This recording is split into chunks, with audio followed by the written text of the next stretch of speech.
사랑이 많으신 하나님 아버지, 저희를 구원해 주시고 늘 함께 하시는 은혜를 감사합니다. 또한 함께 교제하며 위로받고 힘을 얻을 수 있도록, 또 복음 위에 합력할 수 있도록 귀한 형제 자매님들을 가까이 허락해 주심을 감사합니다. 화요일 오전 시간 어머니 원래회로 함께 모였습니다. 우리에게 필요한 말씀으로 교훈해 주시고, 또한 서로의 간증 가운데에 주께서 베풀어 주신 위로와 은혜를 나누며 힘을 얻는 시간이 되도록, 또 서로의 형편 알아가며 더욱 간절히 기도하는 시간이 되도록 모든 순서와 우리 각 사람의 마음을 하나님께서만 주관하여 주시옵소서. 이 자리에 함께하고자 하는 간절함이 크지만 여러 사정으로 함께하지 못한 자매님들도 계십니다. 또 코로나로 인해 육신의 질병으로 인해 고통받는 자매님들도 계십니다. 하나님께서 친히 치료의 하나님의 능력을 나타내 주시고, 또한 어려움 가운데에서 지켜주셔서 또 다음에 모일 때에는 더욱 밝은 모습으로 모두가 함께할 수 있도록 은혜 베풀어 주시옵소서. 다음 주에는 오전 전도 집회가 있습니다. 말씀이 전해지는데 어려움 없도록 모든 여건을 주께서 또한 지켜주시고, 무엇보다 말씀을 들을 영혼들의 마음과 걸음을 말씀 앞으로 이끄시고 그 마음 열어서 구원받도록 역사해 주시기를 간절히 기도드립니다. 그 일을 위해서 애타게 기도하고 수고하는 손길들 위해 더욱 하나님의 지혜와 능력을 더해 주시고, 복음 전하기 위해 합력하는 모든 손길들 위해 더욱 합당한 은혜로 갚아주시옵소서. 함께하는 이 시간의 모든 순서를 더욱 주님께 의지하오며 우리를 사랑하시는 귀하신 예수님의 이름으로 감사기도 드렸습니다. 아멘. 함께 창세기 29장 말씀을 찾아보시겠습니다.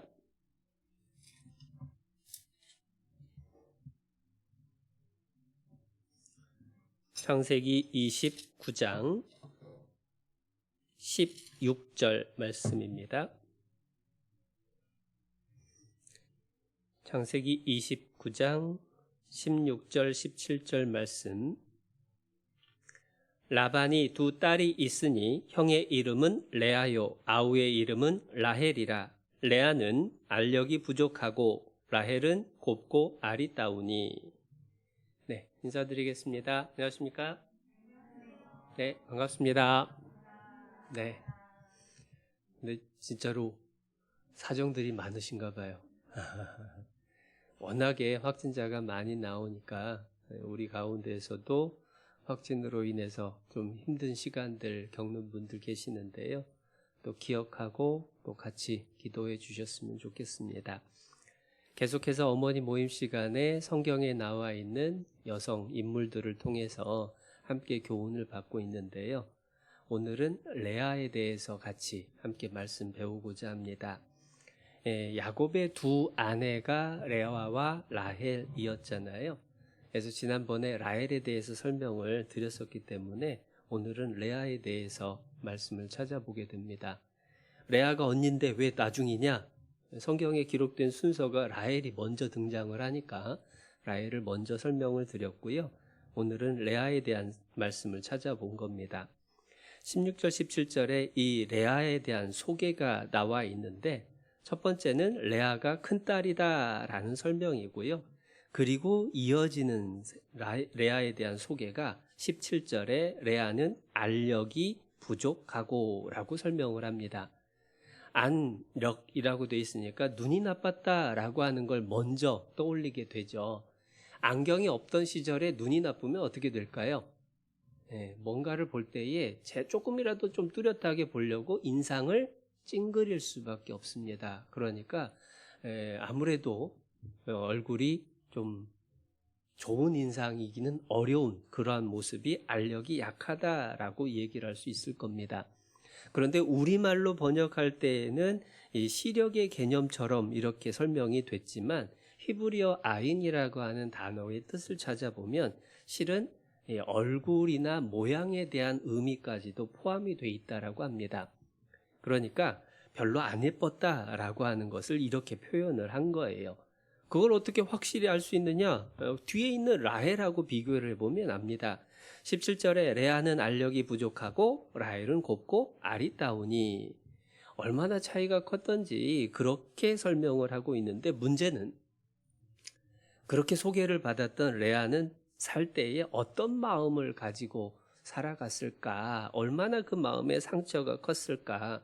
누군가 나를 소개하는데 이 사람이요 좀 못생기긴 했지만요 라고 소개를 한다고 해보세요. 내가 그렇게 소개를 받을 때 어떤 심정이 들까? 얼마나 속상하고 서운했을까?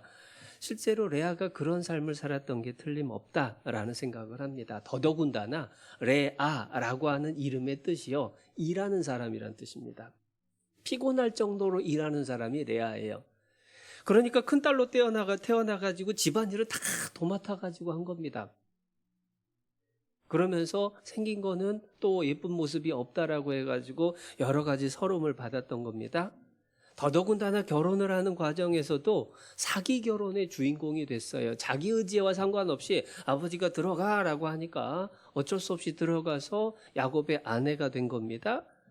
그때의 레아의 마음이 도대체 어땠을까 생각해 보면 참 평생을 슬픔 가운데서 살았겠다, 상처가 정말 많았겠다라는 생각을 할 수밖에 없죠. 그런 의미에서 조건을 따져보면 라헬은 정말 좋은 조건, 레아는 정말 힘든 조건을 갖고 있습니다.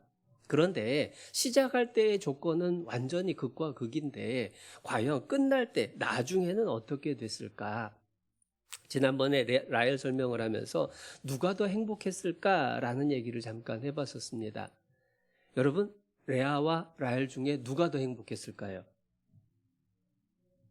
레아요?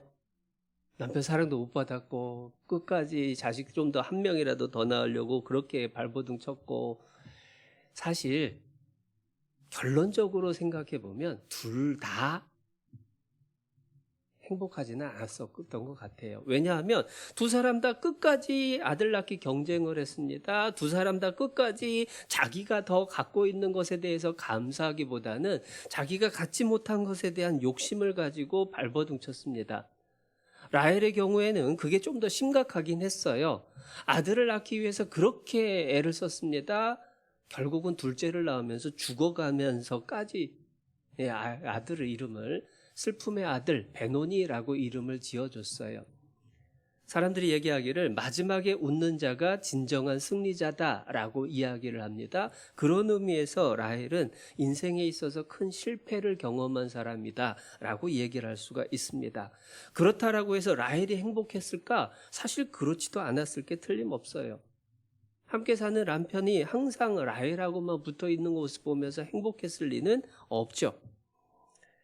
그런데 그러한 모습에 대해서 창세기 29장 31절에서는 이렇게 설명을 해 주십니다. 29장 31절, 여호와께서 레아에게 총이 없음을 보시고 그의 태를 여셨으나 라헬은 무자하였더라. 총이 없다. 여기에서 보면 총이 없다라는 뜻이 우리 생각에 총기가 없다, 지혜롭지 못하다라고 하는 의미를 떠올리기가 쉬운데, 여기서 총이 없다라는 의미는 미움받다라고 하는 의미입니다. 조금 더 강조하면 증오의 대상이 되다라는 의미예요.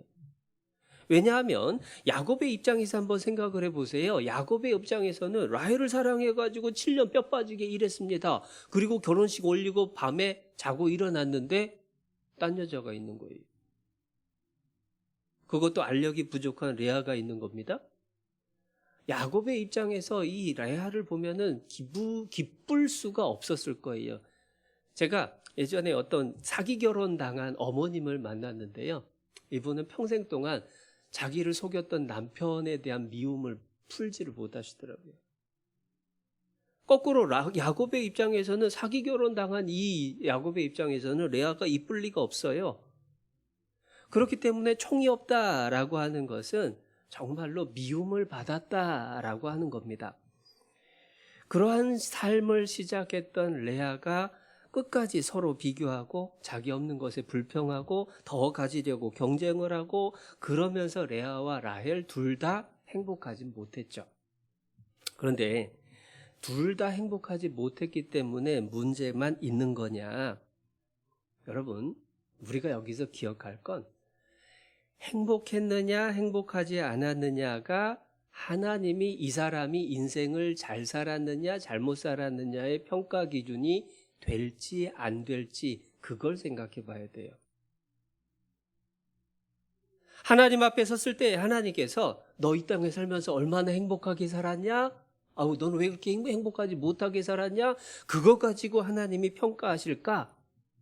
절대 그건 아니잖아요.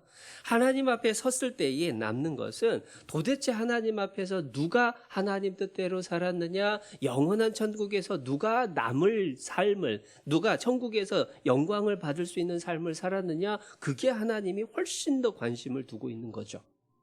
그렇기 때문에 실은 우리도 레아와 라헬을 보면서 누가 하나님 앞에서 더 잘 살았다라고 할 수 있을까? 사실은 그게 더 중요하고 그걸 더 생각해 볼 필요가 있습니다. 그런데 놀랍게도 시작은 레아가 훨씬 나쁜 조건에서 시작됐는데 성경을 쭉 읽어보고 묵상을 하다 보면 역전이 된다. 하나님 앞에서 역전이 된다는 걸 발견하게 돼요. 인간적으로는 크게 축복받는 것 같은 모습이 나타나진 않지만 하나님 앞에서는 분명하게 레아가 라헬보다 나아졌습니다. 하나님은 역전시키시는 분이다라는 것을 발견하게 돼요. 그 중에 첫 번째가 방금 읽었던 31절 말씀입니다. 31절 여호와께서 레아에게 총이 없음을 보시고 그의 태를 여셨으나 라헬은 무자하였더라. 라헬은 사랑받았는데 아들이 없고 레아는 미움을 받았는데 하나님이 자식을 주셨고 어떤 분은 이 말씀을 보면서 그러니까 하나님은 공평하신 분이다라고 이야기를 합니다. 그 설명도 틀린 건 아니에요. 공평하신 분은 맞습니다. 그런데 중요한 건 왜? 단지 레아가 불쌍해서 하나님께서 레아에게 아들을 주셨을까? 레아에게 아들을 6이나 꾸준히 허락하셨던 이유가 도대체 뭘까? 조금 더 그걸 생각해 볼 필요가 있다는 거예요. 사실 결혼식이 끝난 뒤에 레아의 심정을 생각해 보면 아까 설명했던 것처럼 정말로 괴로웠을 거예요. 그리고 결혼식 끝난 다음에 야곱이 자기 보는 눈빛, 그리고 자기 동생 라헬이 자기를 보는 눈빛, 그들이 대하는 태도, 찬바람이 쌩 부는 그 상황, 얼마나 힘들었을까? 미움받고 가증히 여김을 받는 그 기분이 얼마나 힘들었을까? 더군다나 자기가 원해서 결혼을 한 거라고 한다면 덜 억울했을 거예요. 그런데 자기가 원했던 게 아닙니다. 창세기 29장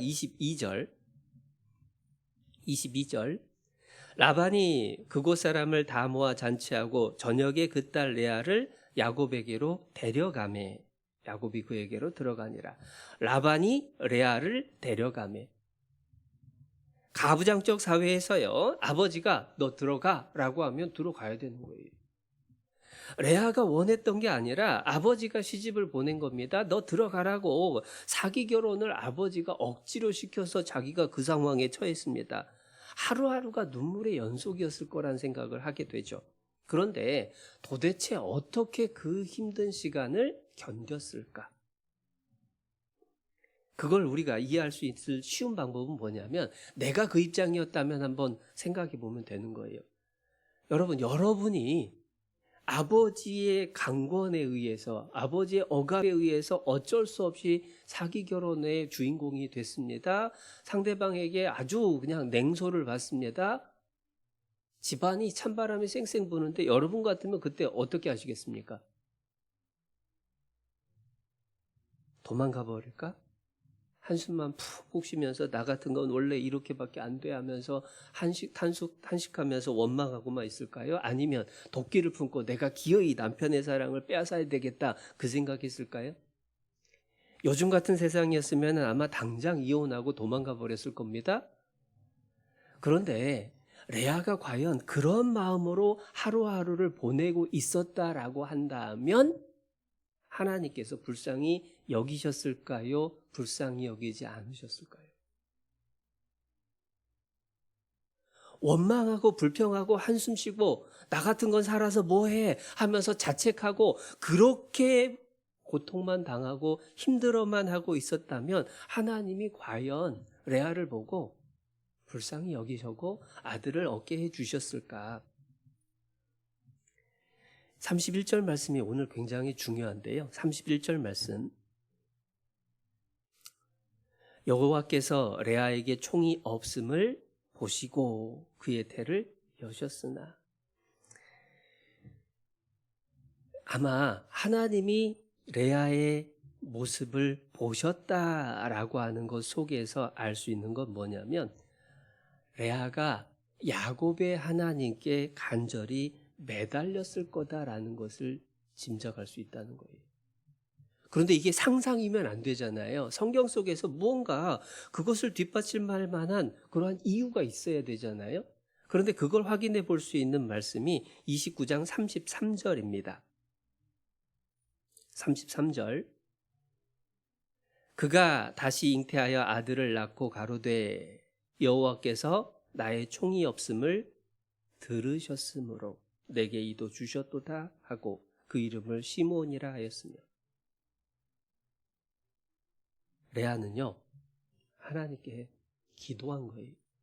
하나님, 나 어떻게 삽니까? 하나님, 나 좀 도와주세요. 내가 이렇게 미움받고 고통받고 이렇게 살아야 될 도대체 이유가 뭡니까? 하나님, 나에게 살 길을 좀 보여달라고. 하나님이 전능하시다라고 하는데 그 하나님의 능력을 나에게 좀 보여달라고. 그래서 똑같이 총이 없음이라고 하는 단어가 31절에 나오고 33절에 다시 나와요. 레아가 하나님께 간절히 기도했고 하나님은 그 기도를 들으시고 레아의 총이 없음을 보셨던 겁니다. 실제로 우리가 하나님은 틀림없이 그렇게 일하시는 분이라는 걸 알 수 있는 게 요즘 우리가 암송하는 암송 9절 시편 145편 18절 말씀, 지난주 암송이었나요? 여호와께서는 자기에게 간구하는 모든 자, 곧 진실하게 간구하는 모든 자에게 가까이 하시는도다. 하나님은 하나님께 간절히 구하는 사람을 결코 외면하지 않으셔요. 개인에게도 그렇고 민족에게도 그렇고. 창세기 29장에 줄을 끼워두시고 출애굽기 3장을 보겠습니다.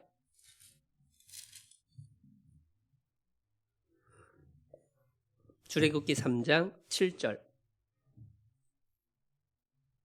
3장 7절.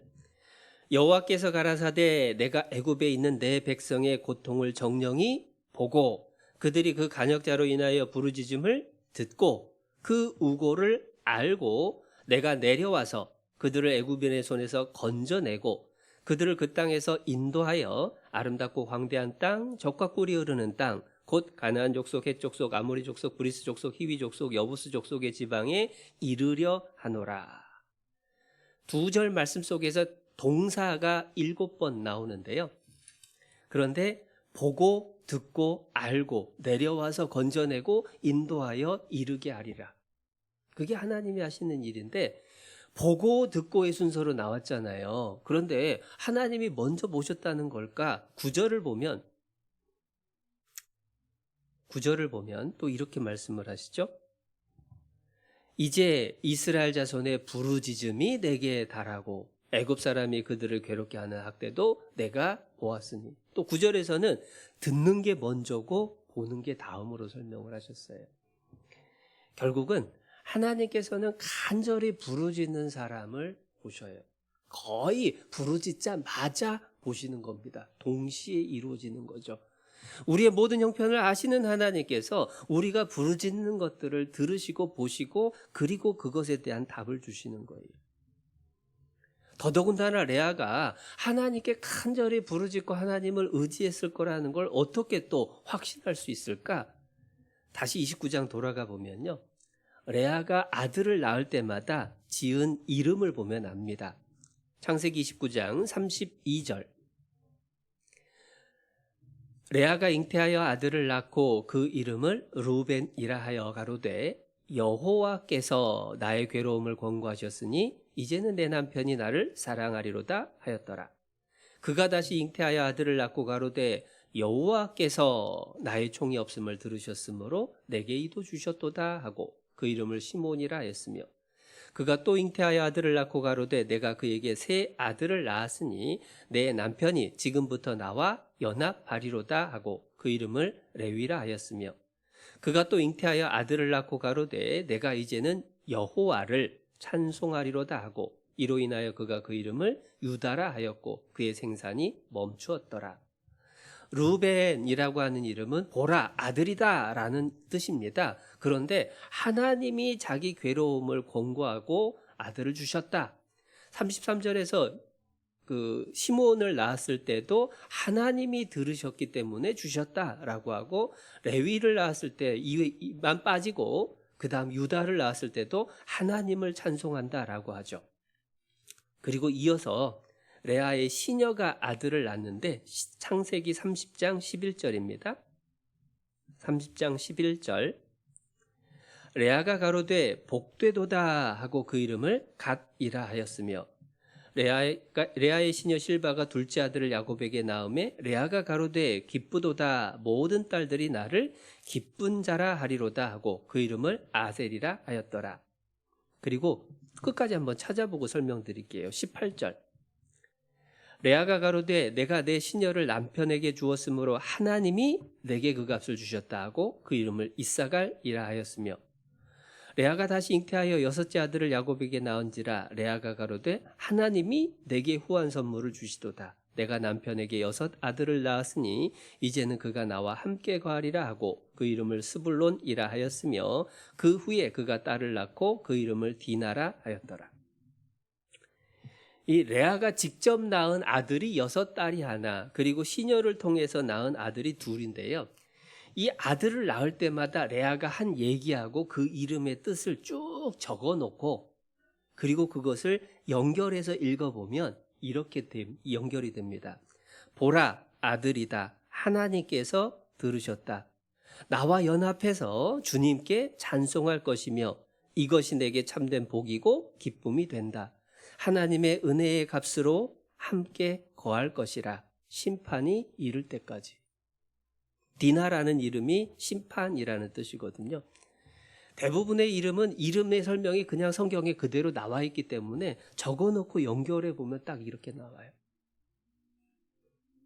하나님을 의지하고 하나님을 찬양하고 하나님과 함께 거할 거다.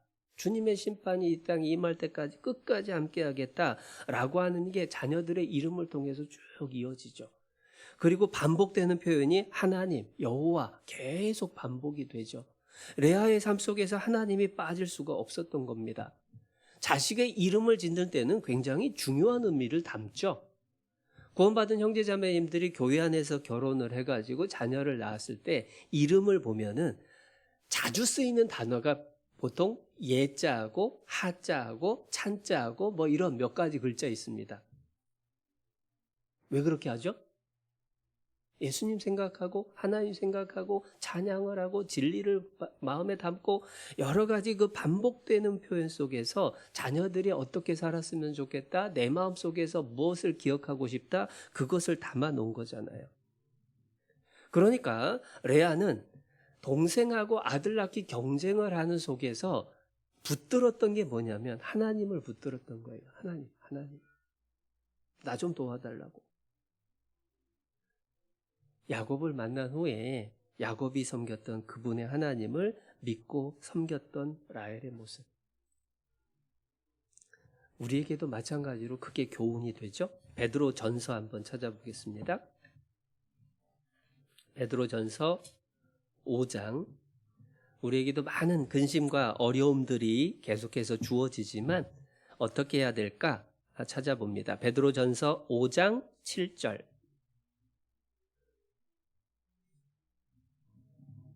베드로전서 5장 7절 신약 382페이지 너희 염려를 다 주께 맡겨버리라 이는 저가 너희를 권고하심이니라. 하나님께 다 아뢰야 되는 거예요.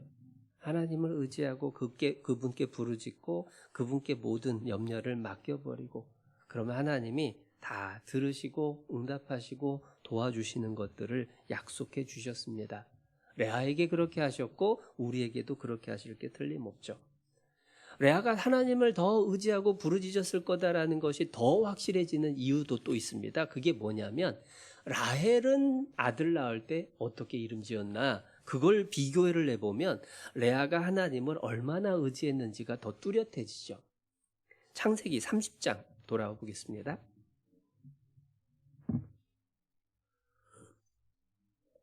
창세기 30장 5절. 비라가 잉태하여 야곱에게 아들을 낳은지라 라헬이 가로되 하나님이 내 억울함을 푸시려고 내 소리를 들으사 내게 아들을 주셨다 하고 이로 인하여 그 이름을 단이라 하였으며.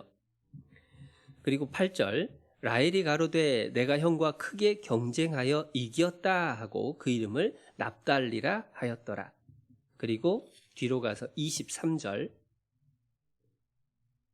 22절부터 읽어드릴게요. 하나님이 라헬을 생각하신지라 하나님이 그를 들으시고 그 태를 여신고로 그가 잉태하여 아들을 낳고 가로되 하나님이 나의 부끄러움을 씻으셨다 하고 그 이름을 요셉이라 하니 여호와는 다시 다른 아들을 내게 더하시기를 원하노라 함이었더라. 그리고 조금 뒤로 가서 35장입니다. 35장 18절.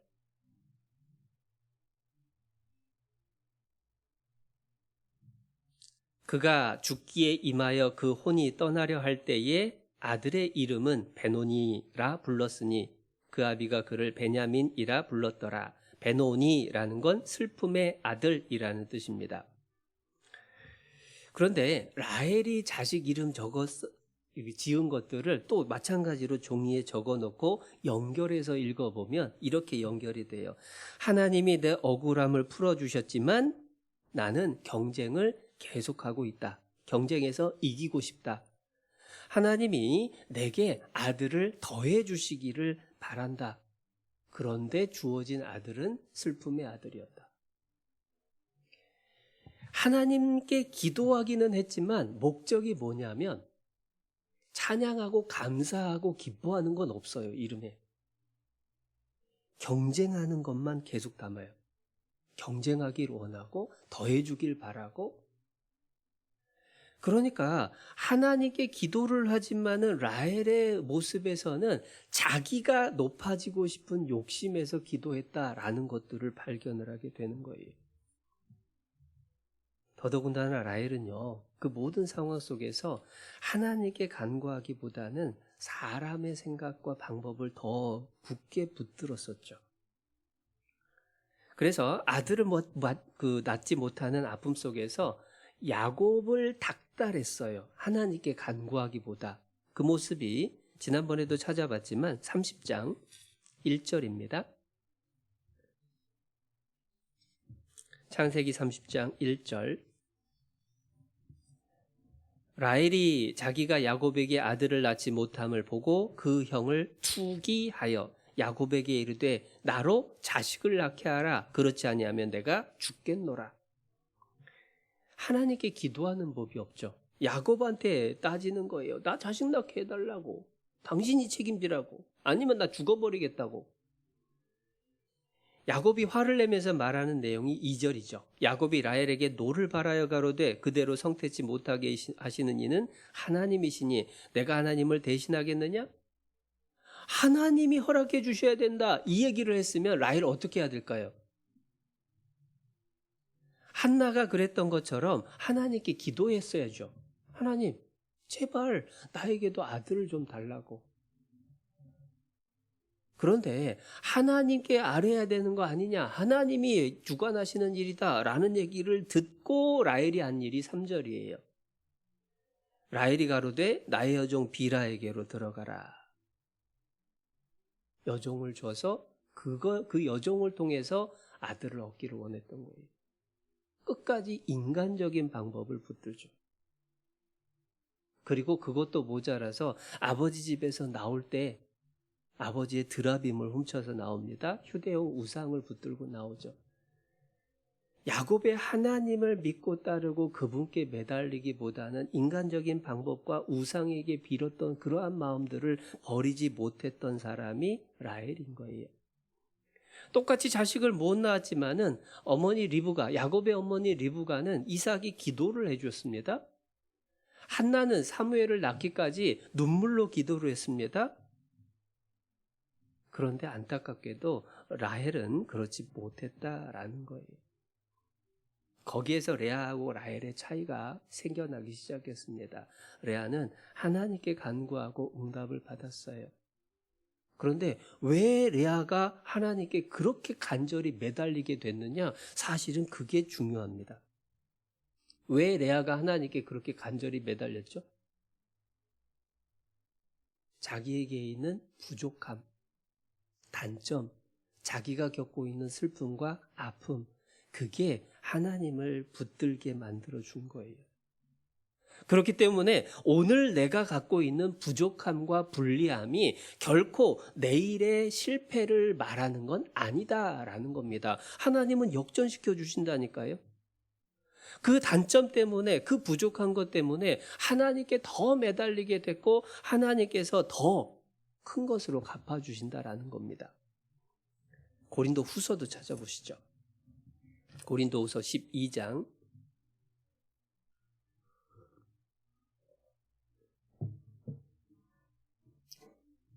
2주 전 주일 말씀 본문입니다. 고린도 후서 12장 9절 9절 말씀, 내게 이르시기를 내 은혜가 네게 족하도다. 이는 내 능력이 약한 데서 온전하여짐이라 하신지라.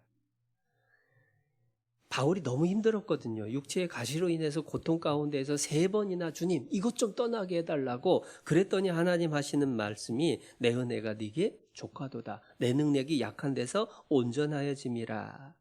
하나님께서 주시는 부족, 하나님께서 주시는 고난이라고 하는 것은 사실 하나님을 더 의지하게 하고 하나님의 더 큰 능력이 그 사람을 통해서 나타나는 통로가 된다는 거예요. 그렇기 때문에 하나님께서 주시는 부족을 통해서 하나님을 붙들게 되면 그때부터 역전이 시작이 돼요. 그런데 라헬은 하나님께서 자식을 주시지 않는 부족을 경험을 하면서 하나님께 매달리지 못했던 것이 문제입니다. 그런 의미에서 우리는 더더욱 어려움이 있을 때마다 내 자신이 약한 모습을 발견할 때마다 더욱 하나님을 붙들어야 된다라는 것을 알게 되죠. 그리고 레아의 인생이 하나님 앞에서 역전된 모습을 발견할 수 있는 게 3가지가 더 있습니다. 여러분, 레아하고 라헬 중에서 누가 믿음의 조상 아브라함의 집안에서 정식 며느리로 인정받았을까요? 정식으로 맏며느리로 인정을 받았습니다. 결혼의 순서만 맏며느리가 아니라 실제로 맏며느리로 인정을 받았는데 그걸 어떻게 확인할 수 있느냐? 창세기 49장입니다. 창세기 49장 31절.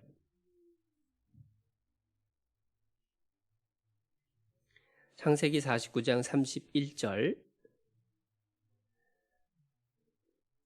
아브라함과 그 아내 사라가 거기 장사되었고 이삭과 그 아내 리브가도 거기 장사되었으며 나도 레아를 그곳에 장사하였노라. 에브론 밭에 있는 매장지, 거기를 아브라함이 샀어요. 거기에 아브라함도 사라도 이삭도 리브가도 그리고 레아도 장사가 됐습니다. 그러니까 10조의 묘실에 레아가 들어갔어요. 그게 굉장히 큰 의미가 있습니다. 얼마나 큰 의미가 있느냐? 야곱의 유언인데, 이 말씀이 야곱의 유언인데 29절을 보면 야곱의 마음이 나오죠. 29절. 그가 그들에게 명하여 가로되 내가 내 10조에게로 돌아가리니 나를 햇사람 에브론의 밭에 있는 굴에 우리 부여조와 함께 장사하라. 우리 아버지, 우리 할아버지, 우리 할머니, 우리 어머니 모셔진 그곳 거기에 나 좀 장사해 달라고. 지금 어디에서 유언하는 거냐면 애굽에서 유언하는 겁니다. 애굽에서 죽으면서 나를 이 땅에 묻지 말아 달라고. 내 할아버지, 내 할머니, 내 아버지, 어머니 묻힌 그 묘실에 나도 좀 묻어달라고. 우리나라도 어떤 조상에 대한 것들을 기억하는 것들이 큰데 사실 이스라엘도 그런 족보나 조상에 대한 의미들을 크게 갖고 있습니다. 왕을 평가할 때도 열왕의 묘실에 들어갔냐 못 들어갔냐가 그 사람이 성공했냐 실패했냐를 드러내잖아요. 그래서 야곱은 그 멀리 애굽에 가가지고 죽음을 맞이하면서 내가 죽더라도 내 아버지 묻힌 곳에 나도 묻어달라고. 거기에 레아도 묻어놓으라고. 그러면 라헬은 어디 묻혔을까요? 35장.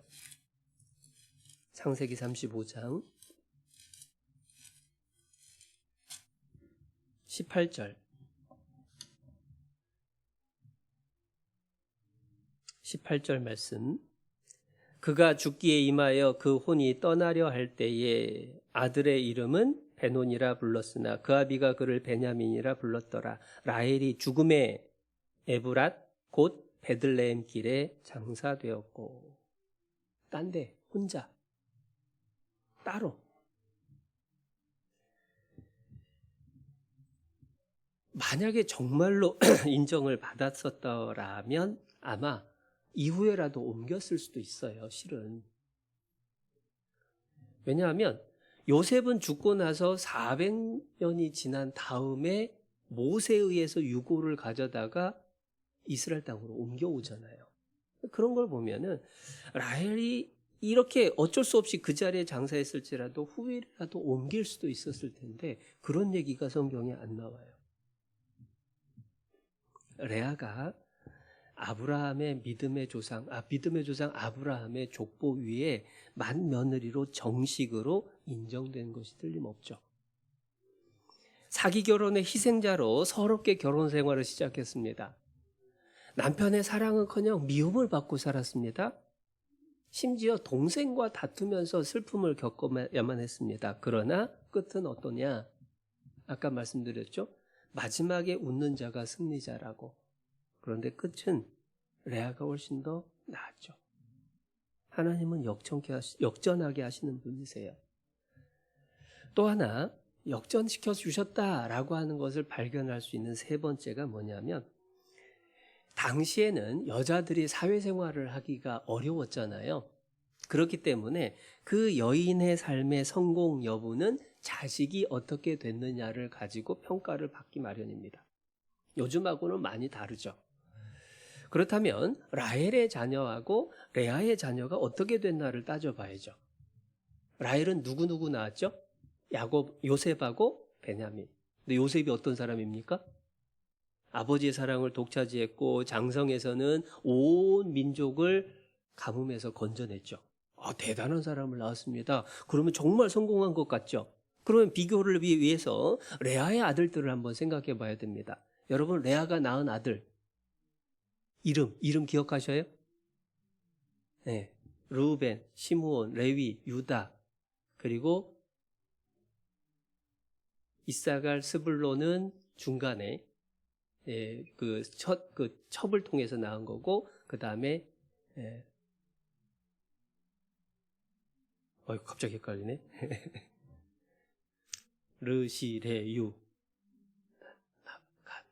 이스 요베 이사갈 스불론이죠. 이사갈 스불론까지. 자, 그 중에서 제일 기억에 남을 이름이 누구죠?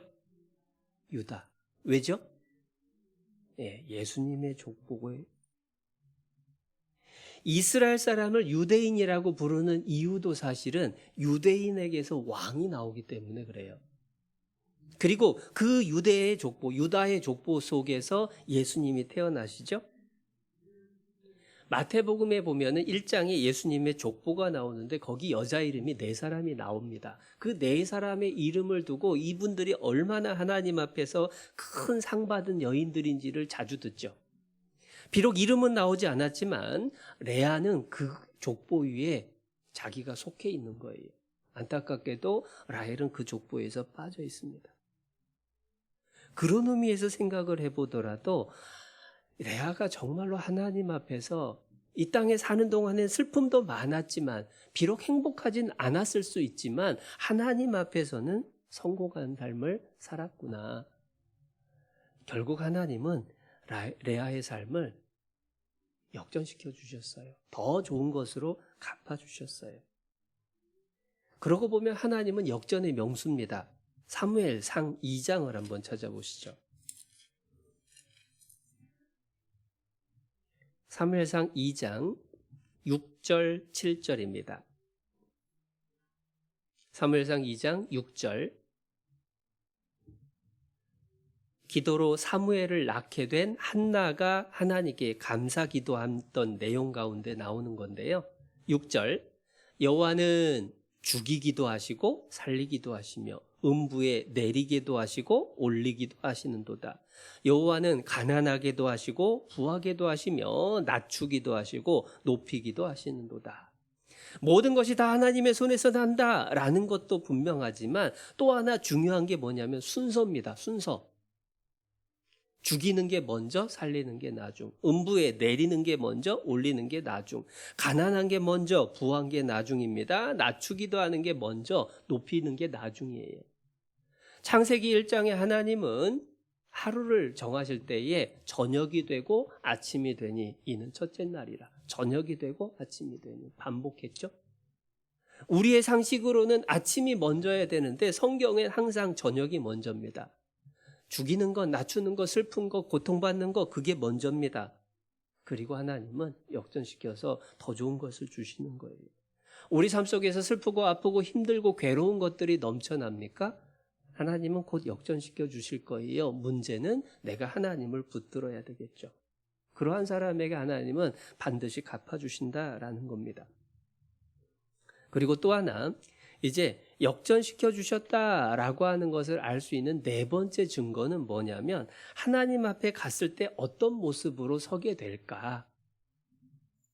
성경의 구체적인 설명은 나와 있지 않지만 그러나 방금 족보를 찾아본 것만 하더라도 하나님 앞에서도 레아가 더 칭찬받는 모습으로 섰을 거다. 그런데 그 바탕이 뭐냐? 이유는 뭐냐면요. 눈물 가운데 하나님과 함께 했던 시간이 하나님 앞에 남겨지는 시간이다라는 거예요. 내가 이 땅에 사는 동안에 주님을 위해서 주님 때문에 힘들고 고통받았던 시간이 있다라고 한다면 그 시간이 하나님 앞에 상급으로 바뀐다라는 거예요. 고린도 후서 5장도 찾아보겠습니다.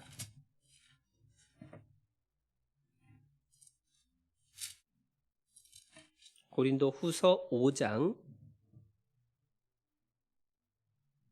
9절 10절 말씀 읽어드릴게요.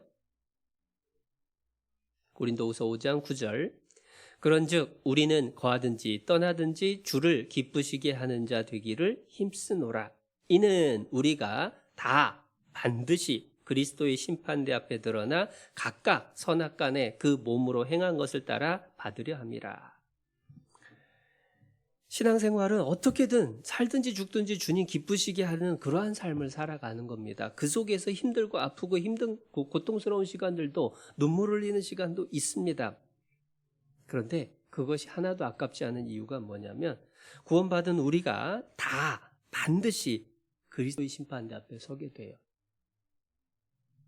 백보자 심판대가 아니라 그리스도의 심판대. 구원받고 어떻게 살았는지 하나님 앞에 심판을 받습니다.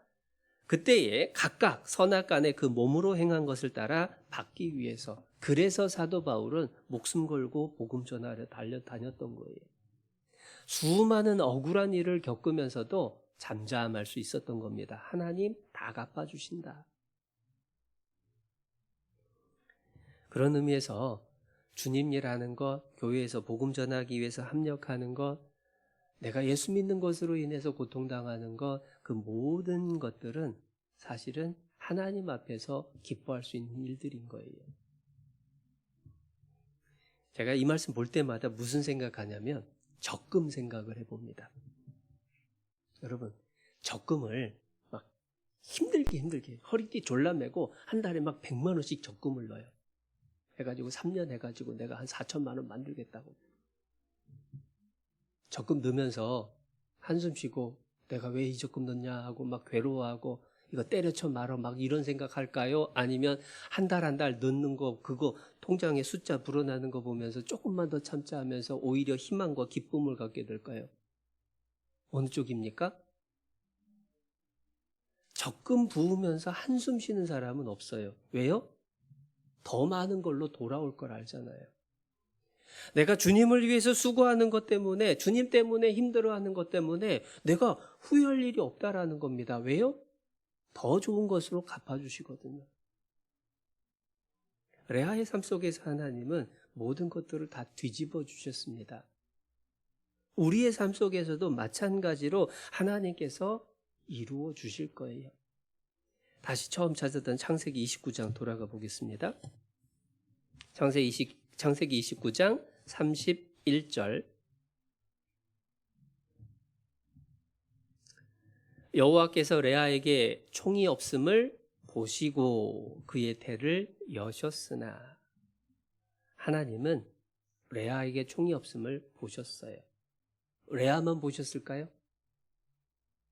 우린 성경 읽을 때 항상 기억해야 됩니다. 하나님은 내 인생도 다 보고 계셔요. 내가 어떤 길을 가고 있는지, 어떤 마음을 품고 있는지 하나님은 다 보고 계신 겁니다. 그러니까 아무리 힘들고 낙심되는 상황을 지나가고 있더라도 포기할 수가 없는 거예요. 왜? 하나님이 다 보고 계시니까. 그렇기 때문에 하나님을 더 붙들고 의지할 수가 있다라는 겁니다. 결국 하나님은 역전시키실 거예요. 그런데 우리가 기억할 건 인생 역전은 로또가 아닙니다. 로또 당첨이 아니에요. 인생 역전은 하나님의 은혜를 입고 하나님 앞에서 성공하는 삶을 사는 거, 그게 인생 역전인 거예요. 그런 의미에서 이 자리에 있는 분들은 적어도 한 번은 인생 역전을 이미 경험을 했습니다. 그게 뭘까요? 구원받은 게 얼마나 큰 인생 역전이에요. 구원이 얼마나 큰 은혜냐라고 생각을 해보면 많은 분들의 간증 속에서도 확실해집니다. 어떤 분은요, 사업이 쫄딱 망해가지고 중내산해하는 상황에서 말씀 듣고 구원받았습니다. 그리고 간증하기를 사업 망하게 해주신 거 감사합니다라고 간증합니다. 왜요? 그것 때문에 구원받았으니까. 내가 병든 것에 대해서, 내가 상처받은 것에 대해서, 내가 고난 가운데 떨어진 것에 대해서 그것을 인해서 오히려 하나님께 감사할 수 있게 되는 경험, 그게 구원의 때에 우리가 경험해 본 일들이죠. 하나님은 이미 우리를 역전케 하셨습니다. 수시로 지금도 마찬가지로 우리 삶 속에서 하나님 앞에 내 삶을 더 성공적인 삶을 살게 하도록 지금 불리해 보이지만, 지금 약해 보이고 안 되는 것 같아 보이지만 반드시 역전시키시는 분이신 거예요. 그렇기 때문에 우리는 낙심할 필요가 없죠. 포기할 수도 없죠. 뿐만 아니라 조급해져서도 안 됩니다.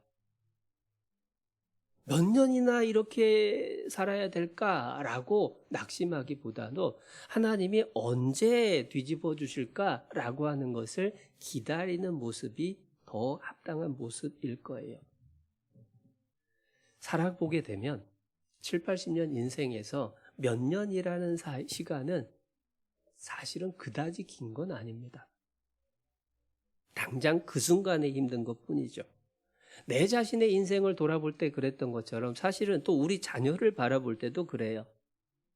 우리 자녀들이 남들보다 조금 앞서간다고 너무 좋아할 것도 없고, 남들보다 조금 뒤처졌다고 해서 너무 한숨 쉴 것도 없습니다.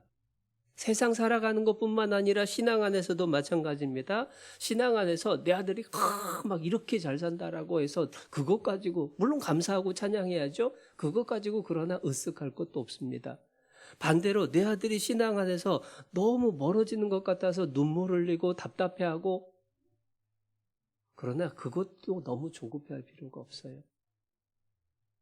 하나님이 어떻게 뒤집어 주실지 우리는 모르죠.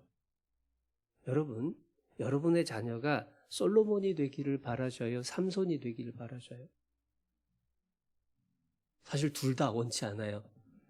물론 그래요. 둘 다 원치 않아요. 네. 다들 내 아들은 다니엘이기를 원하지, 요셉이기를 원하지, 어느 누구도 내 아들이 솔로몬이나 삼손 되기를 원치 않죠. 그러나 상상해 보세요. 여러분, 내 아들 솔로몬 되길 원하는, 솔로몬 되는 게 낫겠습니까? 삼손 되는 게 낫겠습니까? 놀라운 건 히브리서 11장에 솔로몬은 이름이 없어요. 믿음의 사람의 인물이 아닙니다. 그러나 놀랍게도 삼손은 거기에 이름이 올랐어요. 세상에서는 실패했다라고 생각할지 모르지만, 또한 그가 삶 속에서 얼마나 많은 방황을 했는지 모르지만, 그러나 하나님 앞에선 역전됐어요. 솔로몬이 아니라 삼손의 이름이 하나님 앞에 더 크게 남겨진 겁니다. 그렇기 때문에 우리 자녀들을 바라보면서도 하루하루, 일주일, 1년 이것 가지고 너무 조급해하기보다는 하나님이 들어주시기를 바라고 기도하고 기다리는, 더 많이 매달리는, 그게 우리에게 필요한 모습인 것 같아요. 그게 레아의 삶을 통해서 우리에게 보여주신 하나님의 교훈이라고 생각을 합니다. 그래서 비록 지금 내 삶의 모습, 내 자신의 모습을 보면서 불만스러운 것들이 많을지라도, 마음에 안 드는 게 많을지라도 그것조차 사실은 하나님의 은혜고, 반드시 그걸 통해서 더 좋은 걸 주시는 하나님의 은혜와 약속을 붙들고 조금 더 분발할 수 있는 그러한 시간이었으면 좋겠습니다.